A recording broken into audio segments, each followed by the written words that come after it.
Hey, Starlo here. Come here and I'll tell you a secret.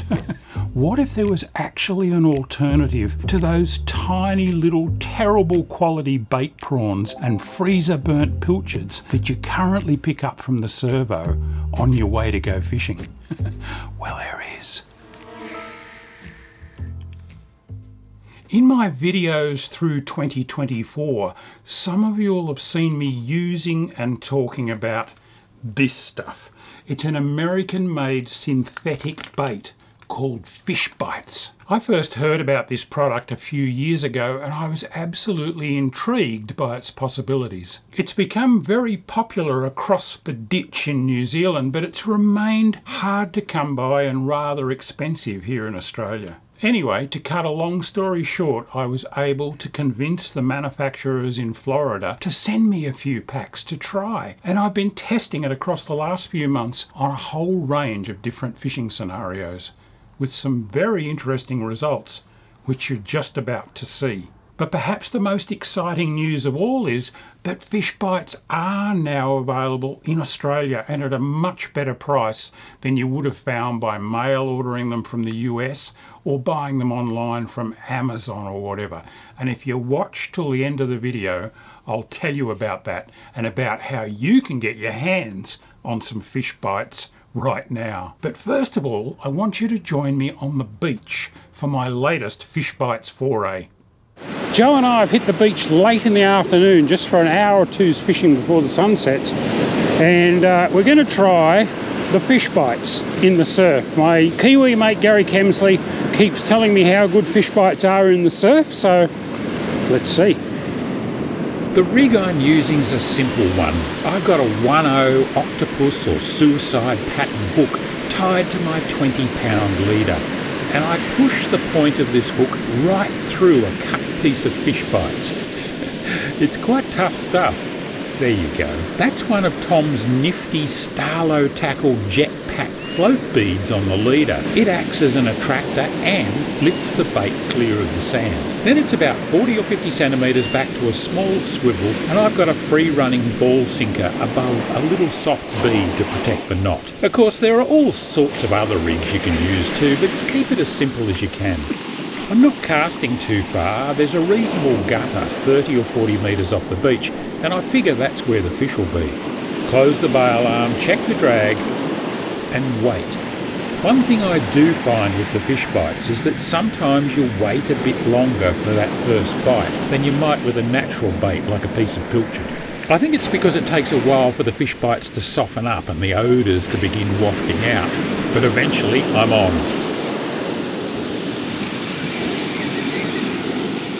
Feels like a reasonable fish too. It's pulling hard. I keep steady pressure on the fish, letting it run when it surges strongly away.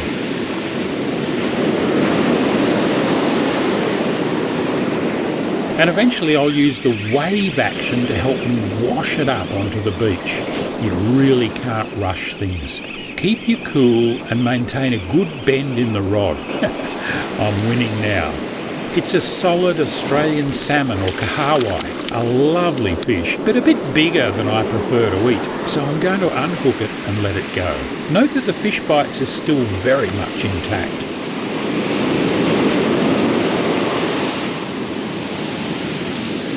Here you go, mate. Oop. Wait for the wave. Wait for the wave. There you go. Ooh. Well, that's not a bad start. I fire another cast out. Hopefully there are a few more out there. Meanwhile, Jo's scored one on her piece of Fishbites, but it's actually a bit too small to keep. Well done. Well, I had another one on and I lost it just here, but he had a little one with him. Ah. Come on. Oh, I'm getting another bite. Come on.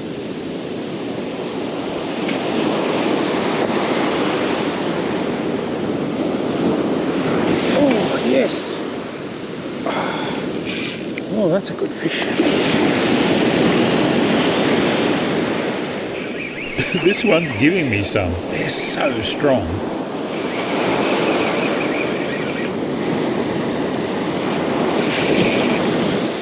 I'm running 10-pound braid as my main line and that 20-pound leader at the business end. It's reasonably light gear on the beach, but I love it.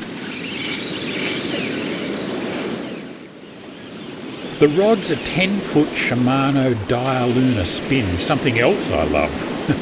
So much feel.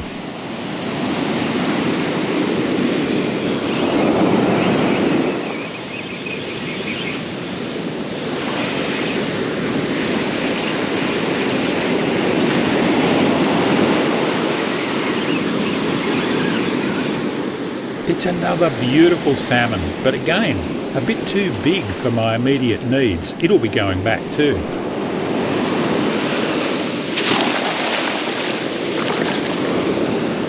Look at that Fishbites and Jetpack float bead. It's a deadly rig, and not only on the beach. The hook comes out easily enough, and back it goes. Let's fire the Fishbites bait out again and see if we can find a smaller model. I really do prefer them under a kilo or so for the table. They just taste so much better in my opinion, but each to their own. This time it's not a long wait at all for a bite.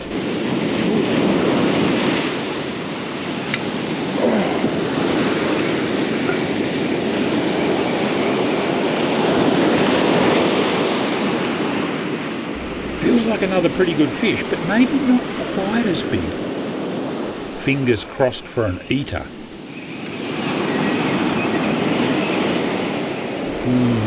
Maybe not.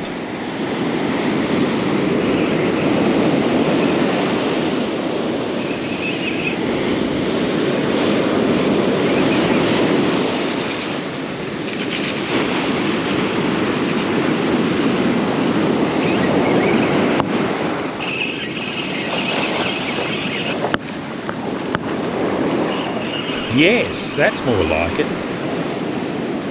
Perfect.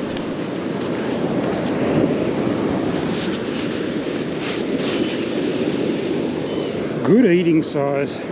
I'll brain spike and bleed this one immediately. It's the ideal size for Joe and me. Filleted, skinned, and with all the dark bloodline meat cut away, we really rate them. Cooked in any number of ways, or prepared raw as sashimi or ceviche. Yum.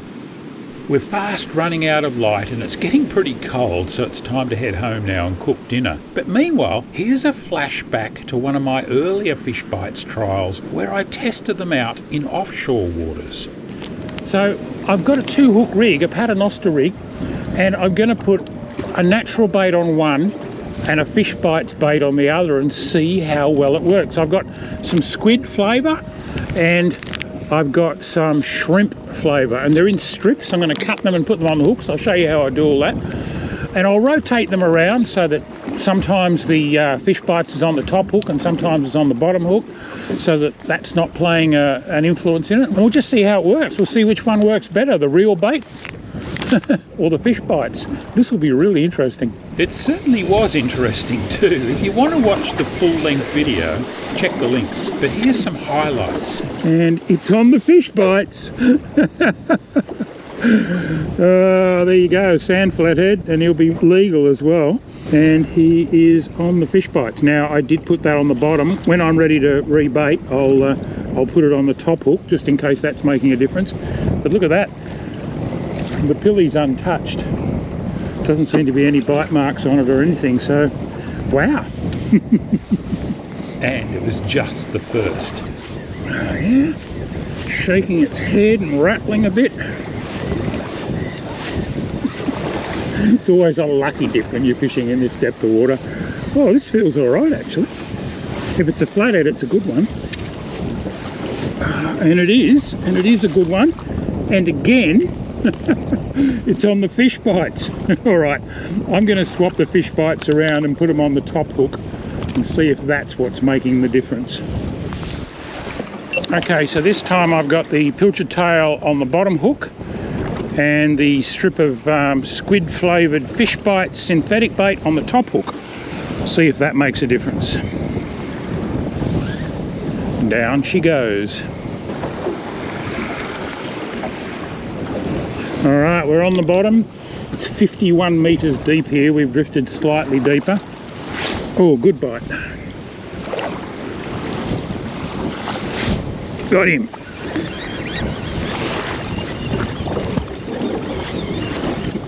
And it's another oh. All right, it's an undersized flathead, but it's on the top hook with the fish bites on it. That's 3 out of 3. The pilchard's gone, so some of those bites were definitely on the pilchard. But I think the interesting thing is the fish bites is hanging in there on the hook longer. Wow, it's really appealing to these fish. That's 3 fish and it's still in really good nick. It's softened up a bit because it does begin to dissolve in the water, but it's actually got a mesh matrix in the middle of it that helps it hold onto the hook, and it's pretty tough. All right, we'll send it down again. Oh yeah, yeah. That's a better fish. Oh yeah, wow. That's got some weight. What's it going to be on? The pilchard or the fish bites? That is the question. It's a nice flatty, and it's on the fish bites. Oh, bit of a pattern starting to emerge here.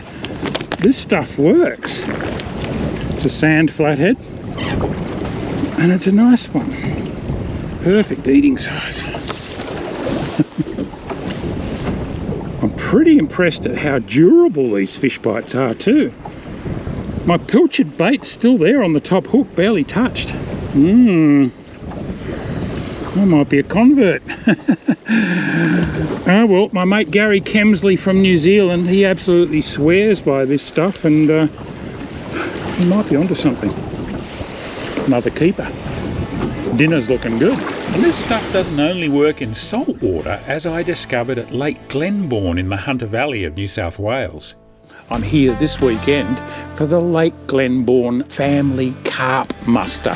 Another thing I want to do today is test these American-made artificial baits I've been sent to try.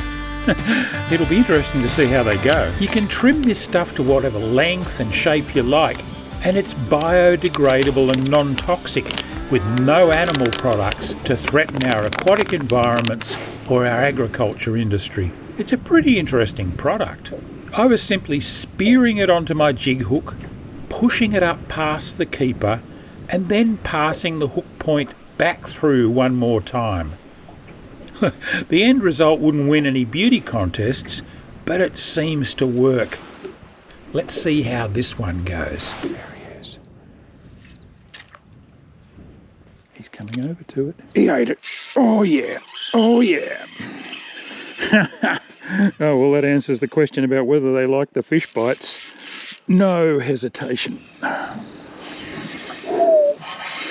He's got to be over 75 centimetres long, surely. I'll measure him if I get him. That's a big carp. Seems to be the big ones that are in on the edge today. There's not a lot in on the edge, but the ones that are there are the big ones. They do like those fish bites. Okay. Oh, there's some weight in that. Oh, that's a big carp.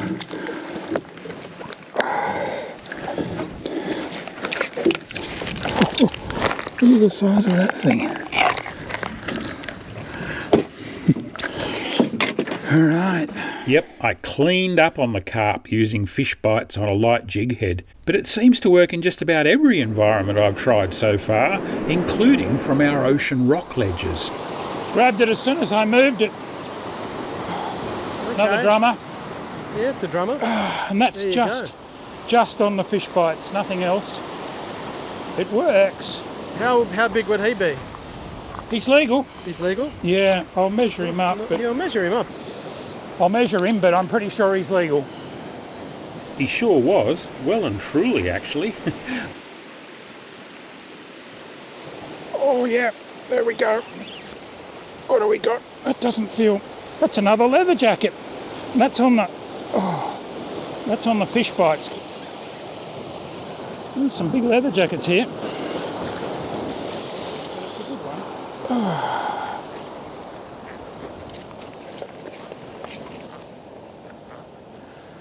they're good to eat as well, so we're going to hang on to that. So my thoughts so far on the fish bites versus the prawns. Well, I'm definitely getting a few less bites on the fish bites, especially straight away. As soon as the prawn goes in the water, you're getting bites. Whereas with the fish bites, it seems to have to stay in there for a little bit longer, probably for the scent to get to them. Definitely as you fish the fish bites for longer and it softens up, you get more bites. And then the bites are really serious ones. And the nice thing is, it stays on the hook, unlike the prawns. Probably the best of both worlds, though, has been a cocktail of a small piece of prawn and some fish bites. That's definitely ticking all the boxes. It's interesting. It certainly is. So there you go. It's still very early in the journey for me with fish bites, and I learn something new about using them every time I hit the water. But what I can tell you is that this stuff actually does work, and it presents a viable alternative to many natural baits, as well as an interesting stepping stone between baits and lures. Now, I'm definitely not going to sit here and tell you that fish bites is going to outfish locally sourced natural baits. You can't beat something like a live beach worm or a pink nipper that you pumped yourself from the flats. Put that in front of a fish and it's almost definitely going to take it.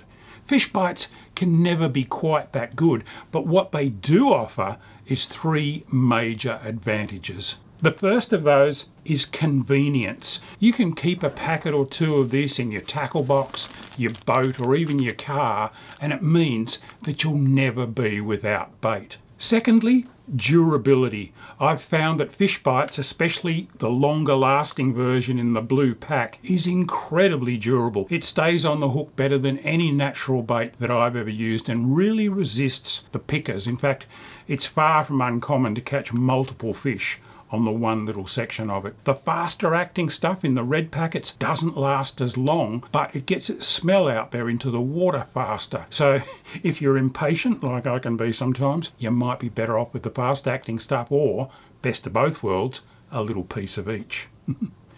And the third factor that a lot of people might not have stopped to consider is sustainability. Let's face it, the commercial harvest of prawns and pilchards has a really detrimental effect on our environment, especially when you consider the inevitable bycatch that occurs while the netters are catching those things that we use for bait. Switching over to something like fish bites is definitely a step in the right direction regarding sustainability, and that's got to be a good thing. Anyway, it's worth thinking about, and I reckon it's worth giving it a try. And as I mentioned at the top of the video, it is now available in Australia, thanks to my son Tom, who's added this stuff to his Starlo tackle lineup of resin head jigs and worm burner attractors and jetpack bait rigs. Well, he's now got fish bites on there as well. If you go to starlotackle.com, you can check them out and you'll find that they're quite a bit cheaper than they were when you had to buy them from overseas or order them off Amazon. And there's now also a Fishbites Australia Facebook page and Instagram account. So if you want to find out more about the product and how to use it, jump on there and have a look. There'll be some competitions and some giveaways of fish bites on there as well. I'm looking forward to continuing to test this stuff in the coming months and years and just seeing how well it does work on the Australian fishing scene, and I'll keep you up to speed with that. I'm also working on a how-to video of exactly how to rig and fish with this stuff to optimize your results. I hope you'll keep an eye out for that one as well. Until next time, this is Starlo wishing you tight lines.